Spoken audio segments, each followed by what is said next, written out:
it was funny because I actually heard about you through my daughter who worked at a vegan restaurant. And one of her customers, somehow something in their conversation came up about arthritis. And she said, "Oh, my mom has arthritis." And this lady wrote down Paddison Program on a piece of paper. "You have to tell your mom about this." So she brought it home and I threw it in the drawer. I'm like, I've tried everything. I mean, I've tried it all and I'm just done. Like, there's just not a magic pill. It's not going to work. And then somehow I came across that Paddison Program paper. And I'm like, okay, let me just pull them up. And I watched a podcast. I'm like, okay, well, that it helped that person. That's nice. Clicked on another one, and then five, and then 10. And then I was like, okay, these are people like me. These are people who have suffered with this disease for decades, who've tried everything, they're not going to tell you, well, try this supplement. It'll cure your arthritis. I mean, they're really like, they're going through a whole lifestyle change and they're having success. And so that's when I was like, okay, I have to at least try it. I can't just brush it off after that.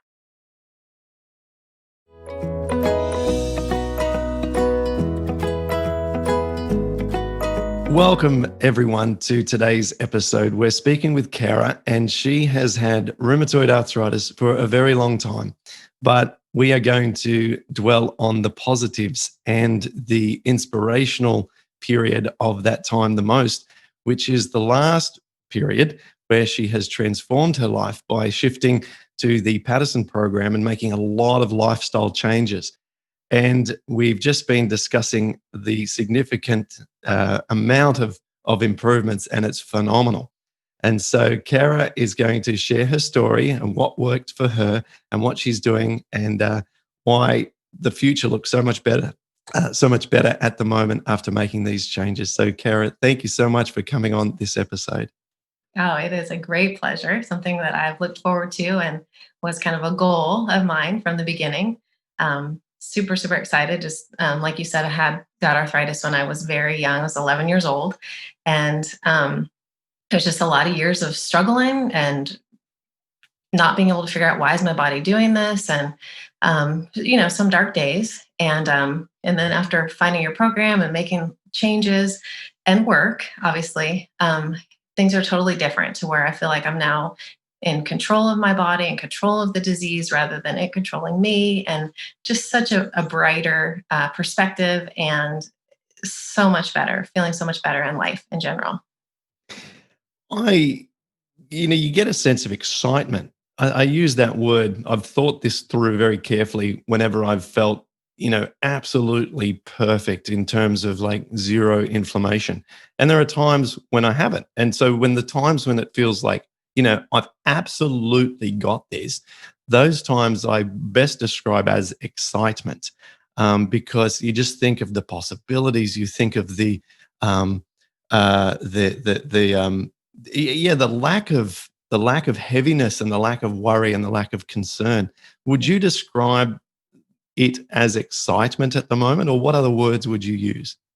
I think that it feels like freedom. Like, I feel like for so much of my life, it was like dragging this heavy thing along with me, but it was me. It was me that was struggling and, having a hard time walking, or a hard time using my hands, or, oh, I can't do that because of my joints, or just getting in my way all the time. So it feels like this freedom and this, there's just joy at being able to do what I want to do.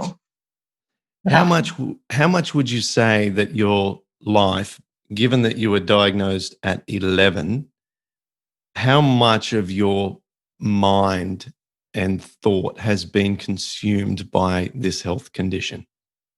A lot. I mean, I don't think of myself as one that would dwell on my condition like that. That's not my personality.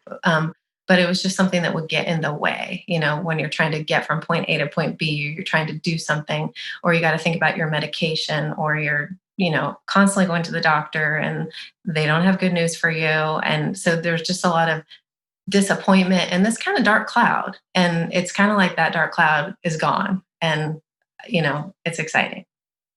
Yeah, yeah, absolutely. So where you're at the moment, let's talk about that, and then we'll hit the rewind button and take us back to the start of your journey. But first, tell us about what's currently going on with your medical treatment. And I want people to understand that you've had rheumatoid arthritis for 38 years. Okay, so let's put this in perspective now. Okay, so we've had some guests on the show and they say after a couple of years and now, I'm medication free and I don't have any pain in my joints and I live an exactly normal life. Well, some of those guests may have had RA for, say, less than 8 years. So we're talking 38 years. Okay, it's a different condition, a different situation. But having said that, where are you at the moment?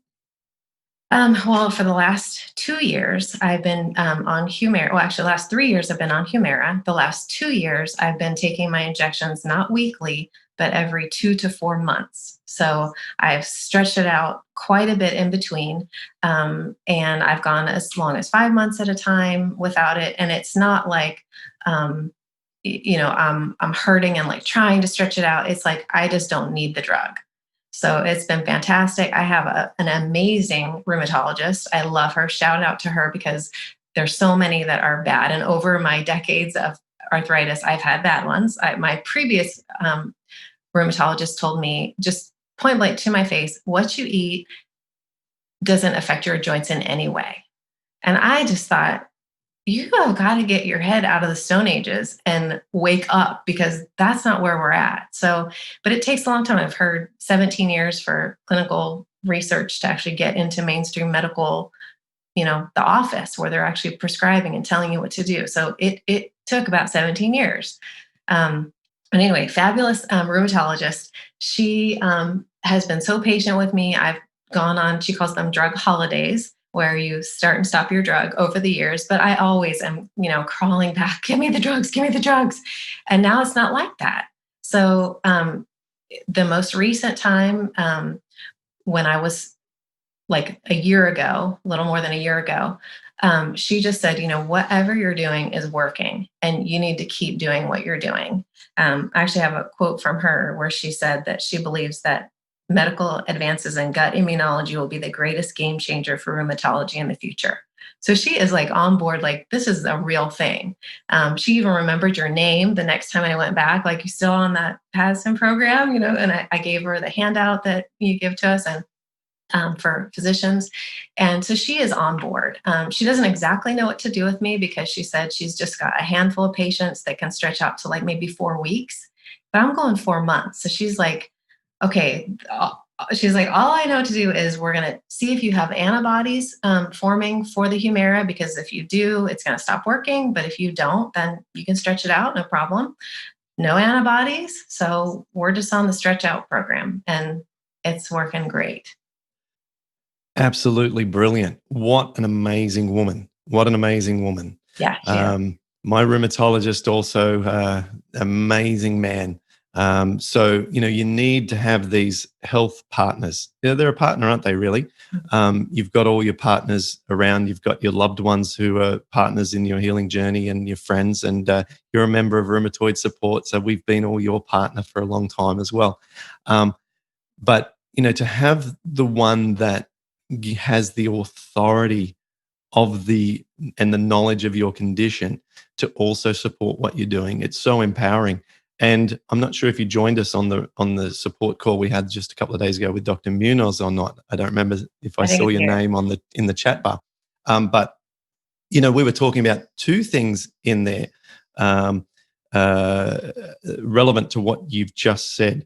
And the first one was about that feeling that the rheumatologist with their position of power can influence how you feel between seeing them so much. Just one comment like, oh, I don't think it's going well for you. That can linger round and round around hundreds of times, played on repeat in your mind for the next few months until you see them again. So that was one thing that you touched upon, and the power of having the physician give you encouragement and not false hope, but just, if you're doing well, to be given a pat on the back, it just means everything. And the fact that she's willing to go in an area that she hasn't been before, by the sound of it, to say, look, Carrie, you're cutting some new ground here and I'm going to work with you and we're going to see what happens. And the other aspect of that is that she's not doing it and just sitting back and watching. Measuring for the antibodies was the other thing that Dr. Munoz in our live call talked about. He talked about going off of a biologic drug and then coming back onto it? And what are the dangers of doing that?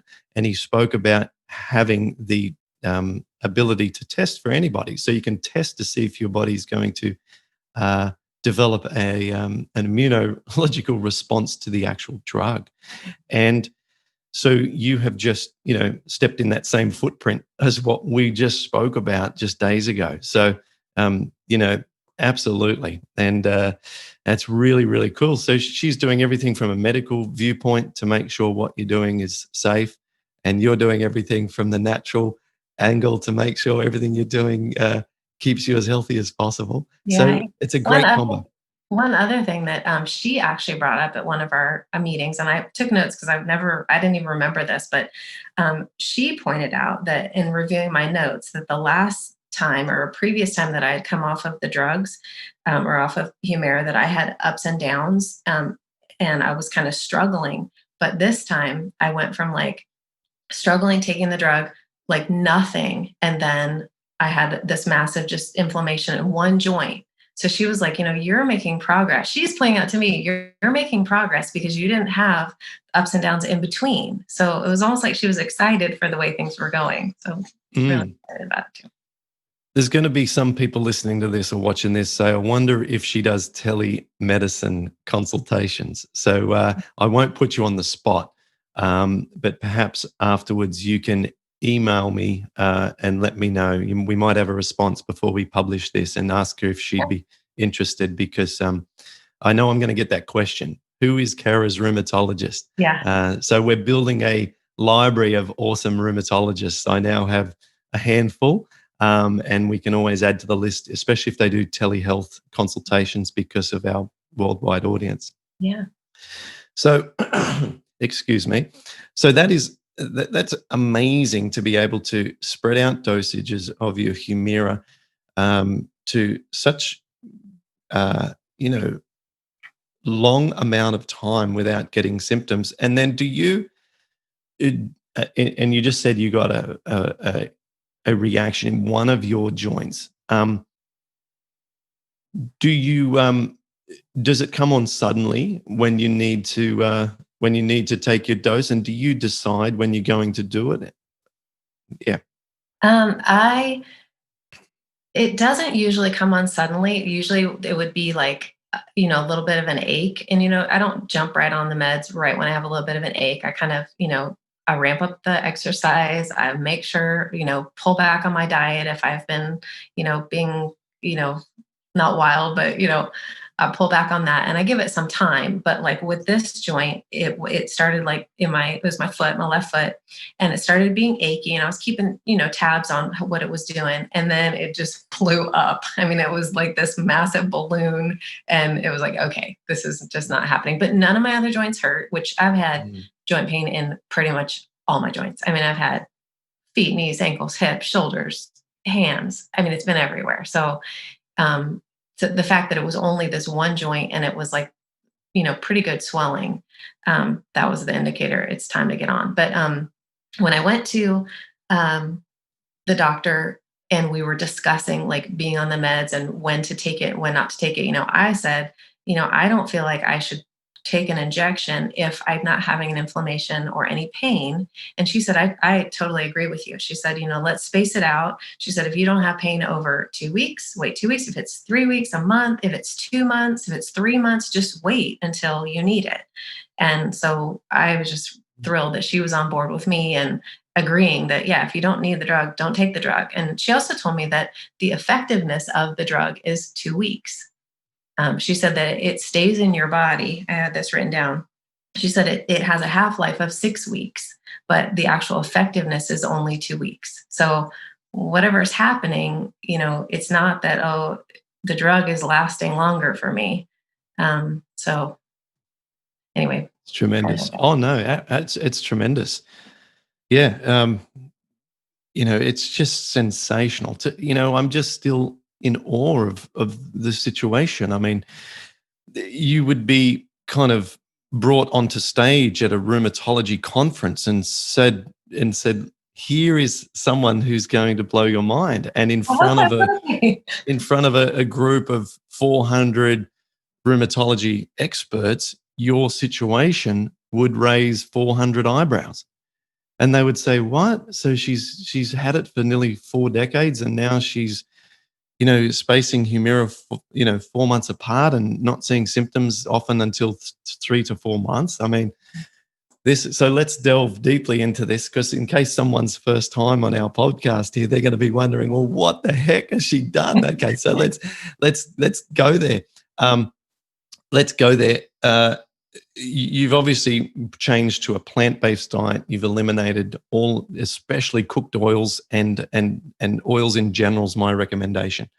And you've increased your exercise. You've probably tried to improve your vitamin D levels, your quality of sleep, interpersonal relationships to reduce stress. Can you say yes if that's the case across the board, and give examples of what your life looks like to achieve these results? Okay. Well, yeah, absolutely. I mean, that's the pattern. I mean, it's not rocket science. It's not a gimmick. It's, eat great food, exercise regularly and well, and manage your stress, take care of yourself. I mean, it is, that's what it looks like. So whole food, plant-based diet. I mean, right now I can eat a broad range of things. I eat some avocados and nuts. So I get some fats in there. And I seem to be fine.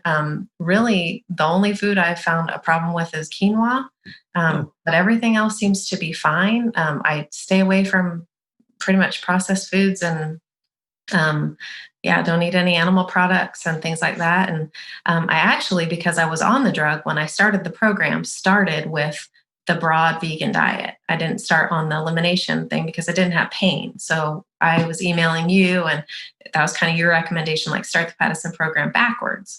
So I did. And then once I got pain, I jumped on to the elimination process in the beginning. So kind of how I Yep. got it. Yep. Makes sense. Do you emphasize anything in particular that you would consider to be sort of strategically extra healthy? So, for example, the green juices or sprouts, or maybe soaking nuts, or anything that's a little bit like hardcore healing sort of stuff. You know what? I mean, I think the dark leafy greens are huge for me. I don't do a lot of green smoothies, but I love making banana ice cream. So I take frozen bananas, but I pack in a ton of kale, a ton of spinach. Maybe I'll throw a date in there or something like that, and just pack it in there so that, like, if I'm feeling any twinginess or whatever, I'm like up the greens. And there's a salad every day in there. I love oatmeal. Like, my breakfast is one of my favorite meals with oatmeal. But those are probably my go-to. So again, not rocket science. Yeah.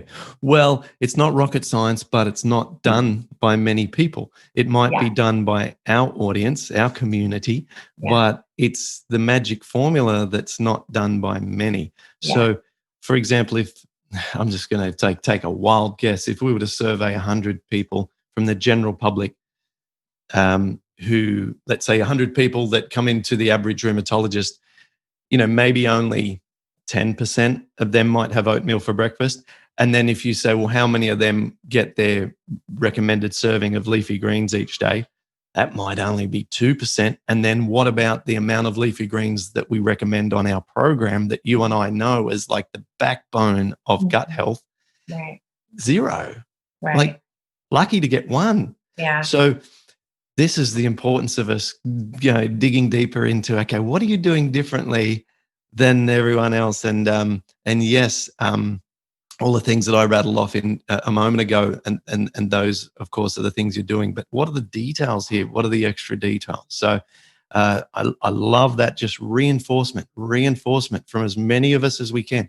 It's leafy greens that are king. It's leafy greens that are queen, and leafy greens that are Jack 10, 9, 8. You know what I mean? Yep, Come yep. on, get these greens into you.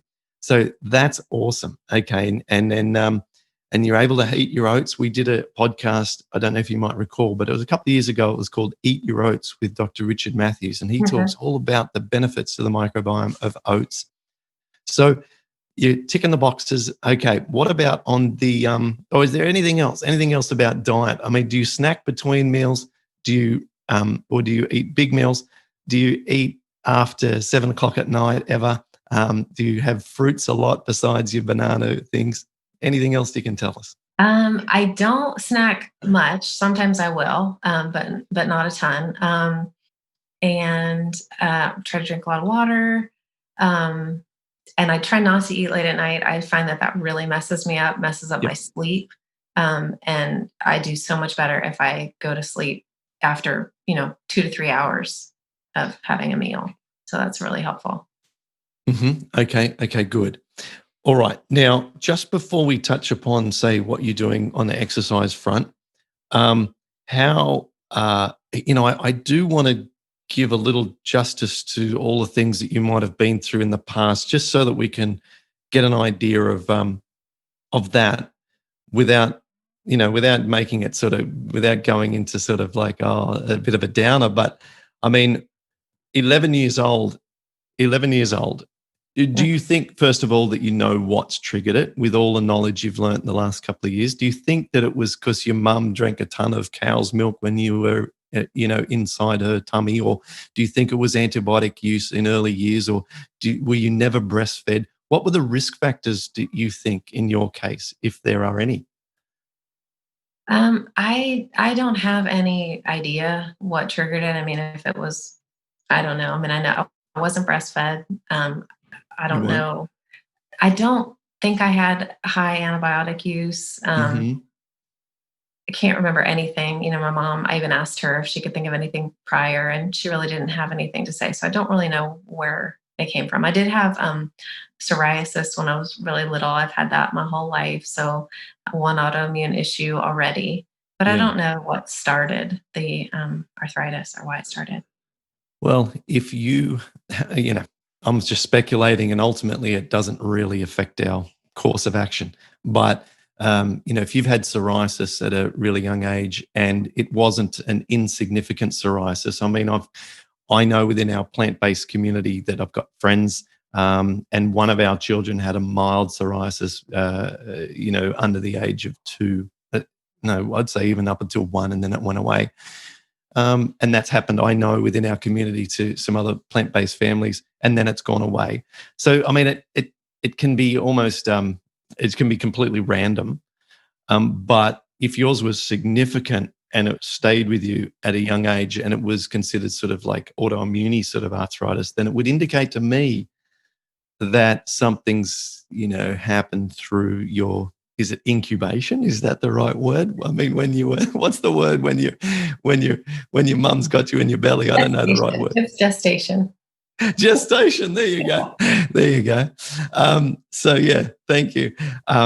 Something's going on there, I reckon, or something in your very early years, because the psoriasis came on very young. But anyway, I always like to sort of go there and see if we can find out some trends and Mm. learn something. Okay, and then so what drug? Just tell me, what drugs have you been on? What joints were most affected and are now your problem areas? And what your mobility's like. That's the main things. So when I was 11, I just one morning woke up and I felt like there was a knife in my hip. I couldn't get out of bed, and I'm calling my mom. I can't get off, and went to the doctor. Diagnosed. They started me on 11 aspirin. This was back in the day of that's what they did. 11 aspirin a day for a while, and then eventually got onto methotrexate um, and nonsteroidal anti-inflammatories to go with the methotrexate. Started in my hip. I was on crutches as a kid, so this was sixth grade. Um, Moved around a bit. My left wrist was really affected. I wore a wrist brace, and no talk about like keeping range of motion. So eventually, my left wrist fused by on its own, and so it doesn't move anymore. But thankfully, it fused in a good position. We talked about joint replacement, but those don't last that long. So you can't really do that with a kid. So here I am, the kid in the rheumatology waiting room, and people ask, "Oh, are you here with your grandma?" And I was like, "No." And I didn't know any other kids that had arthritis. I mean, I've really, until the forum, I haven't known people my age. I mean, now I'm getting to the age where people are starting to have a little osteo here and there, but I've just not known people. So anyway, moved around different joints.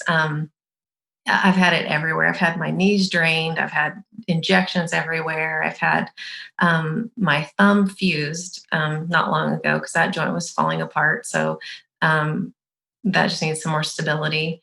My feet are a mess, like on x-ray. They are fine. They don't hurt me right now. I mean, I play tennis, I can run. I mean, I'm active. I'm not just like getting through life. I'm like active. So it's good. Um, but if you were to look at my bones, I had once had a podiatrist say, and I was probably 20. He said, "You have the feet of an 80-year-old." And I was like, "Thanks." So I don't think that's a compliment, but at least they work. Just hard years. As a kid, I wasn't very active because I couldn't be. I rode a bike a little bit here and there. But this is kind of an interesting thing. When I was in my 20s, I started exercising. I was at a Bible college and we started doing these exercise things together, and I just did what I could. Well, I started, getting better, feeling better, getting a little more active. I got really into health and fitness, so much so that I ended up getting a bunch of certifications, ended up being an aerobic instructor, personal trainer. I was feeling really well. I was still on methotrexate, like I took that for over 20 years. But my inflammation levels were a lot lower. And at one point, I was a director for a few different programs. And if you're directing aerobic programs, if someone doesn't show up, you're teaching the class. So I would teach like 12 classes a week sometimes. And my joints were doing really well. So now that I look back, I can see that's why I was doing so well. And interestingly, before that time, well, I had been a vegetarian for a long time, probably 14 years, but I was not a healthy vegetarian. I was the pizza, Doritos, cake, ice cream, love frozen yogurt. So I didn't eat meat, but ate all the dairy, ate all the oil, all that stuff. And then when I got into health and fitness, started kind of changing my diet a little bit. I did end up adding meat. Tried different diets later on. And then pregnancy time, like during my 20s, I've had 4 children. During pregnancy, feeling great. Like one of my doctors, my rheumatologist said, "You should just be pregnant all the time because you're doing well." And obviously, your immune system's dialed way back when you're pregnant. I was doing well. If I wasn't doing well, then prednisone was the drug I had to be on. And so I've been on that for a while. I think I had also been on that some in my teens at times when the methotrexate wasn't working. And I'm really grateful that I did okay on it, because if I were to take prednisone now, I'd be a mess. I mean, it just messes with my mind. I can't, I mean, I wouldn't go near it with a 10-foot pole because I just does not agree with me. And um, anyway, so methotrexate for a long time, prednisone for years here and there. And then once I had my last child, he was born and I was getting ready to wean him. I went back to the rheumatologist and they said, "Okay, well, now there's these new drugs called biologics and we need to try them for you because things weren't going well." So I went on Humira. I was on Humira for about 10 years. And it worked well for me. Like, honestly, it was the first drug that actually seemed to do something. Like the methotrexate, it was okay, but like my joints were still fusing. It was still not doing it for me. So the Remicade seemed to work really well, and then it stopped working. So couldn't be on that, and that's when we decided to switch to Humira. Wow, thank you. What a very interesting summary. So, how long did Remicade show effectiveness for? I want to say it was about 10 years. 10 years. Yeah, and Wow, I'm I'm glad. grateful. I know that lots of Yeah, people have, yeah, bad side effects from certain drugs and yeah, things like that.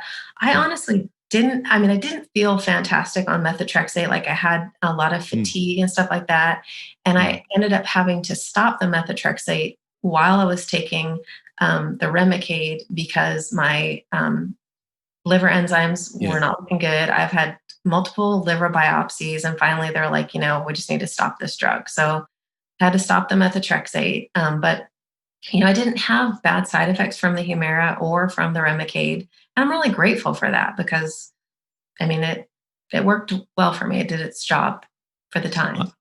I would say that you're a poster child for medication as well as lifestyle changes. You uphold the outcome of what the medication is advertised to do, which is to provide, you know, sort of the upper level of disease management and minimum side effects. And you've had that, unless I'm misunderstood, with Remicade and Humira.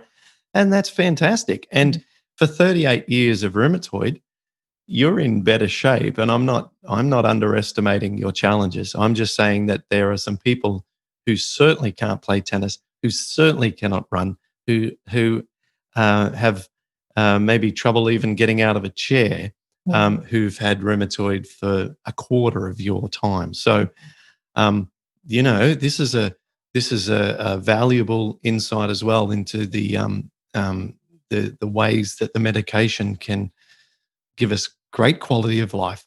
Yeah. And before the Paddison program, I would have said Mm. that without drugs, I would be crippled. I mean, I would have trouble walking. I would have trouble using my hands. I mean, getting dressed, like trying to button buttons. I mean, forget it. I mean, it was living life was hard. I could not do it without drugs at the time.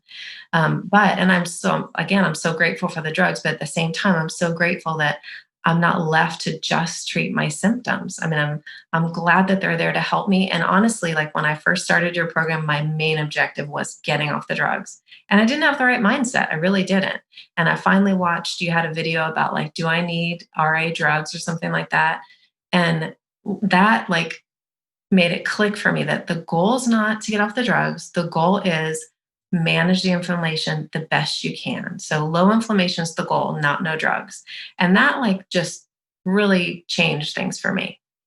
Oh, And so now I'm glad it's like I feel like I have control over what makes my body get inflamed. So now it's like I can not light the fire, but if I happen to get a flicker, I don't have to worry because I might be able to manage it on my own. And if not, thankfully there are drugs that can help. So kind of where I'm at.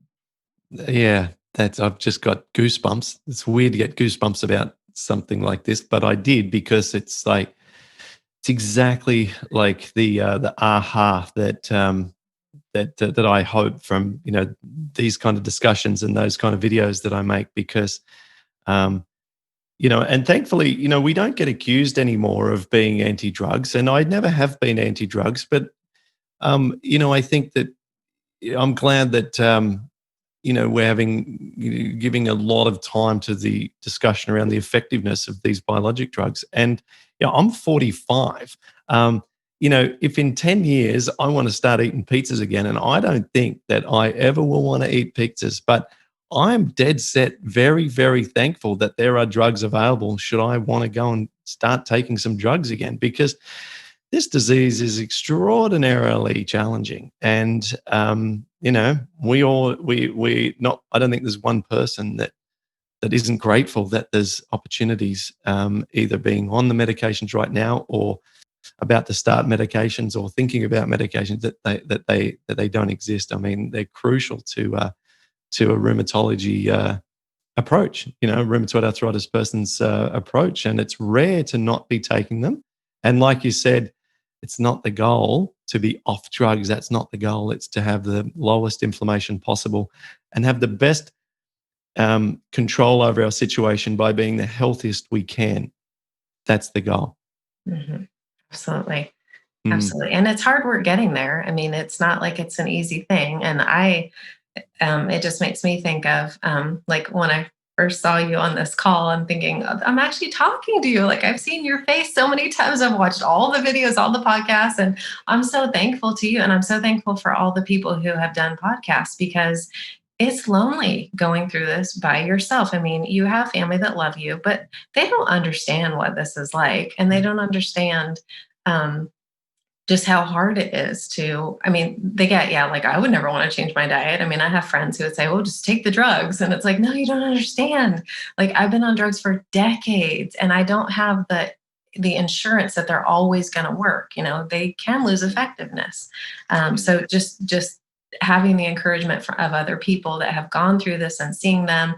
I mean, it was funny because I actually heard about you through my daughter, who worked at a vegan restaurant, and one of her customers, somehow something in their conversation came up about arthritis. And she said, "Oh, my mom has arthritis." And this lady wrote down Paddison Program on a piece of paper. "You have to tell your mom about this." So she brought it home and I threw it in the drawer. I'm like, I've tried everything. I mean, I've tried it all and I'm just done. Like, there's just not a magic pill. It's not going to work. And then somehow I came across that Paddison Program paper. And I'm like, okay, let me just pull them up. And I watched a podcast. I'm like, okay, well, that it helped that person. That's nice. Clicked on another one, and then five, and then 10. And then I was like, okay, these are people like me. These are people who have suffered with this disease for decades, who've tried everything, who, they're not going to tell you, well, try this supplement. It'll cure your arthritis. I mean, they're really like, they're going through a whole lifestyle change and they're having success. And so that's when I was like, okay, I have to at least try it. I can't just brush it off after that. And then once I was having success, I thought, I want to do a podcast because I want to be one of those people that says, you can do this. You don't have to live with arthritis pain and feel hopeless. There's something you can do. So super excited about it and so thankful for all the people that have encouraged me along the way. Yeah, gosh. Yeah, just another thank you to everyone who's appeared on the show up until now. Um, you know, Sometimes I'll go through, a few weeks and I don't hear from anyone who wants to share their story. And other times everyone wants to share at the same time. And so it's ebbs and flows. And sometimes, some people write the most amazing testimonials on email or share privately with me. And I say, would you like to share on the podcast? And they say, I'm a little bit shy, or I haven't, I don't have a good enough XYZ webcam or internet or something. And I think, it would be so nice for everyone to hear their story. So, I think only a fraction of the wonderful stories that we could share are people who come on and do share. So, to anyone who has a positive update, it doesn't have to be, the cliche pain-free, drug-free, maximum energy, even playing tennis like Karra, right? It can be just, hey, I've been able to reduce inflammation by half, or I've been able to, get out of the bed in the morning without morning stiffness, or whatever it might be. This is all inspirational and everyone's story is different. And please reach out to me and come on and we can tell your story as well. So I'm not done with you though yet, Karra. I just want to know what's next. Like, well, let's talk about the exercise first, and then I want to know like what you're working on as your next goal. Your exercise, that shocked me when you said you can play tennis. It's brilliant. So your knees, which have been drained, you said, and they've had injections and stuff in them. What's the cartilage level in them, and how? What's your level of discomfort? My knees, I don't really know. I mean, I know I have arthritic damage in my knees. I think more than anything is probably my feet when it comes to my legs, and I'm sure I've got stuff in my hip that's not right. But I mean, I don't have pain right now. I have made it a goal, and I think it's been almost 2 years now, probably about 2 years now, that I just decided I am riding the exercise bike for 30 minutes a day, no matter what. And I do it every day but Sunday.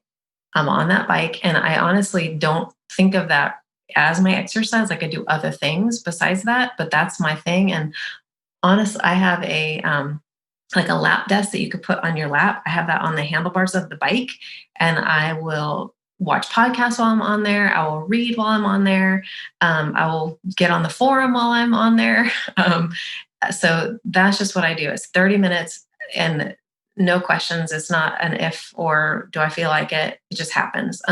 If I'm feeling, twinges of something, I'll get on the bike a second time. I'll get on at night. And it's just like, I'm going to keep moving. I'm going to keep things going. And then I walk. I have done Bikram yoga at home. I have never been to a place to do it, but I do it at home.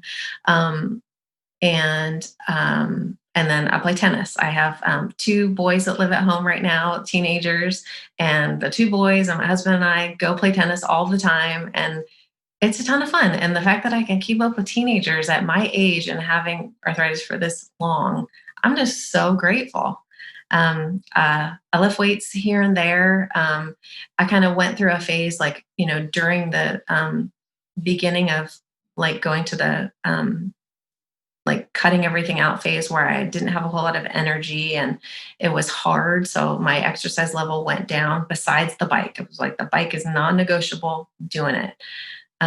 So I just would recommend that to anybody to keep going. And while you're doing it, watch things and read things that are inspiring to you. Yeah. Um, Yeah, that's great. A wonderful reminder. I love the bike. Do you work up a sweat or do you maintain a pace that you sort of adjust under the sweat level? in the mornings, I'm always working up a sweat. If I'm going to add like another time of it, it's partly like if I'm going to sit and read a book, or like when I used to grade papers, I didn't want to just sit there all the time. So I'd get on the bike and grade papers. And at that time, I'm just doing low level, or like say it's after dinner. I'm not trying to sweat at that time. I'm just trying to move a little bit. But I always make sure that I have that time where I'm really pushing in the morning to get going. Right, right. And you've done this so much, you'll probably know the answer to this. At around about what minute mark do you normally start sweating? Oh, wow. I don't know if I pay attention. Well, right now in North Carolina, it's kind of cold in the morning and cold in my bedroom. So I like get going pretty fast because I want to get warm. I mean, I'd say it's within 5 minutes, 5, 10 minutes. I Pretty mean, I quick. get going Pretty fast. Yeah. yeah, pretty quick. Okay, so you aim for more speed instead of resistance. Mhm. Okay. Yeah. No, Yeah. I just want to sort of get really clarity around a lot of the detail there because the details matter, as we know. The details matter. Yeah. So I think that's interesting too. If people have got tenderness in the knees and they find that pushing against resistance is a challenge, you've just told us that you get tremendous results because you go maybe not so much resistance, you just pedal fast, and that'll get the sweat up too. Mhm. So. Um, there's not a lot of reasons not to get on a stationary bike. I would just say the only exception is if you time and time again find that it's irritating. I'm not speaking with you. I'm speaking with just our audience now. The only case would be is if it just clearly reproduces more inflammation each day by doing so. And if it doesn't, then I'm a huge advocate for it, and you're just the best case study to say, hey, it's working for me.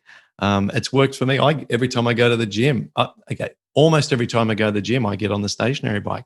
I sweat at around about the 7 minute mark. I cannot get sweat any quicker. And that's as I've experimented with maximum resistance so that I'm hating it versus fast. I feel more comfortable sort of edging towards the higher resistance sort of thing because, yeah, I think I get sweatier quicker when I'm really pushing those pedals harder. And I like the concept of building strength too, in my case. I'm thinking it might build up some more strength around my quads and my glutes. So, have you seen your leg strength benefit from it, or does it now you can't recall because it's been so long that you've done it? You know what? I mean, I've been an exerciser. I really have been an Mm. exerciser, just even with the fitness background. So, um, I don't have that. Yeah, it's more just overall feeling and like just my Yeah. joints feeling good from Yeah. moving. Yep. Yep. Hey, do you find like I've always found that the cycle bike tends to make everything feel better, not just the knees, for example? Yeah, yeah. And even when I had like when I was telling you about that foot that was just blown up, it was like when I was on the bike and just after it felt so good. It was like if I could just stay on the bike all day, I'd be fine if I didn't have to walk on it. But so even just then it was helpful. So yeah, it helps a ton. And one more, well, at least one more question about those feet, because a lot of people have the feet pain. My pain started in my feet, so I've never had an X-ray of the feet. But you say that your feet look like they have had taken a lot of damage, probably to the cartilage, but you're able to not feel any pain through those damaged feet, even when you've spaced the humera a long way apart. What do you think's going on there? Do you think that as long as there's no inflammation, the body adjusts and the body doesn't feel the pain through the damaged joints, just because when there's no inflammation, it feels okay. Yeah, I think once you have bony changes, it's not that the bones aren't hurting, it's that inflammation in the joint where you're having that pain. So, yeah.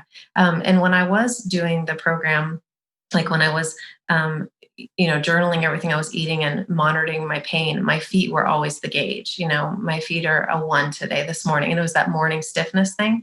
My feet are a 1 today, or my feet are a 2 today, or whatever they are. So they seem to be my gauge. But now I don't have morning stiffness. I don't have any of that. I mean, I can jump rope. I mean, I don't have, and I don't know if this is related to the arthritis or not, but I don't have the fatty pad on the bottom of my feet underneath like the ball of your foot. So like I have to make sure I have good shoes that have support or padding there. So that can be painful. I don't walk barefoot because I'm like walking on my bones. But they don't hurt. I mean, they're fine. So I'm just grateful. Mm, yeah, that's tremendous.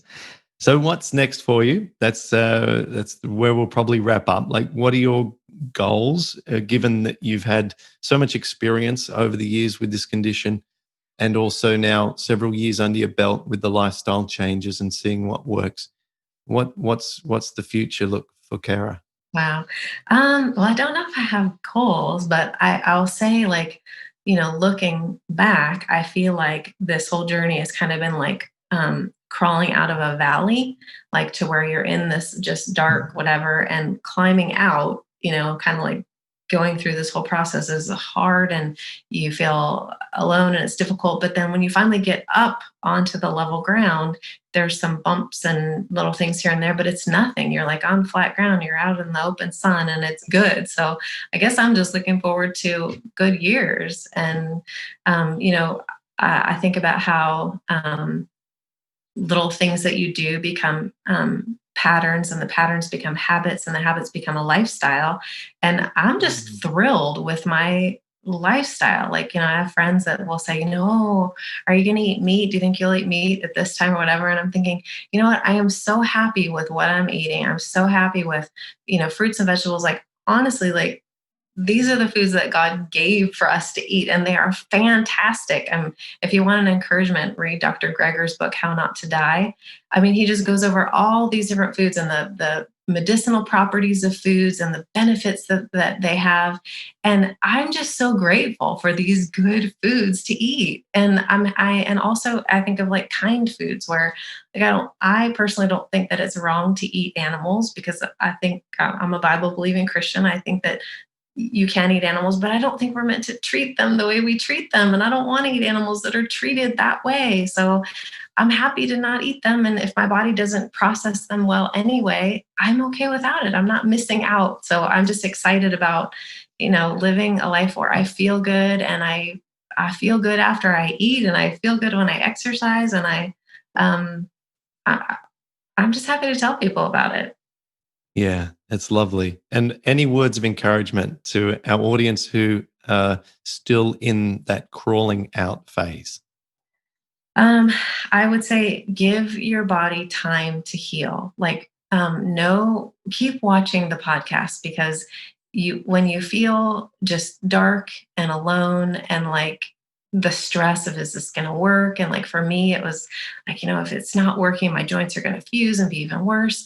Just in the midst of it, trust that people have gone this path before you and have had great success, and there's great hope that you can have great success, but give your body time to heal. So taking out the things that offend, the things that cause trouble for your body, and then let it take time. Like I remember, wanting to add things when I was on the baseline, just always wanted to try this new thing and always curious to know, is it this, is it that that's causing me trouble? When really, I think it was just that I needed to heal inside. I had been doing damage for years and years and years.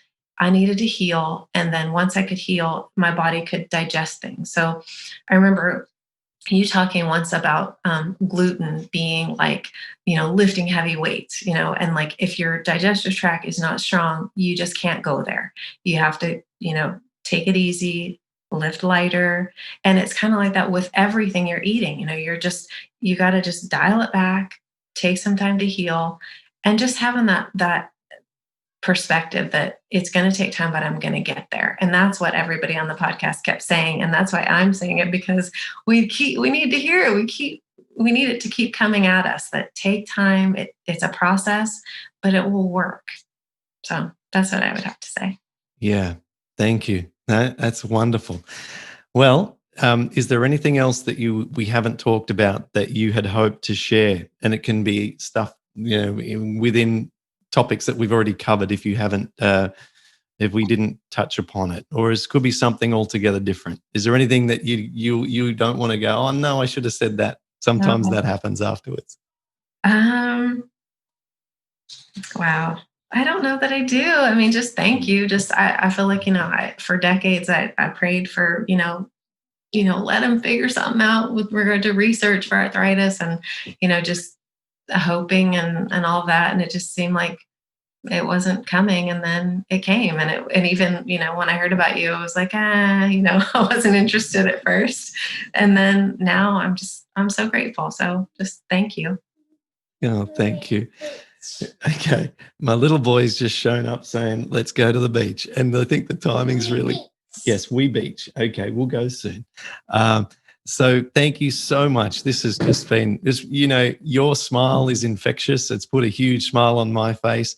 Yeah, thank you. This has just been so lovely. And I always go and talk to my wife, Melissa, after these interviews, and I say, oh, this person did this person did this. And I'm really looking forward to giving her the summary of your life so far. And she just gets so much out of these stories as well. And I'll tell her about, the fact that you're from North Carolina, and that, you've done so well. And, it makes her feel happy, makes me so happy. And I hope that it's made our listeners today happy as well. And let's all go out and continue to eat well, and look forward to a positive future, and do the very best we can, and encourage others to get on this path as well.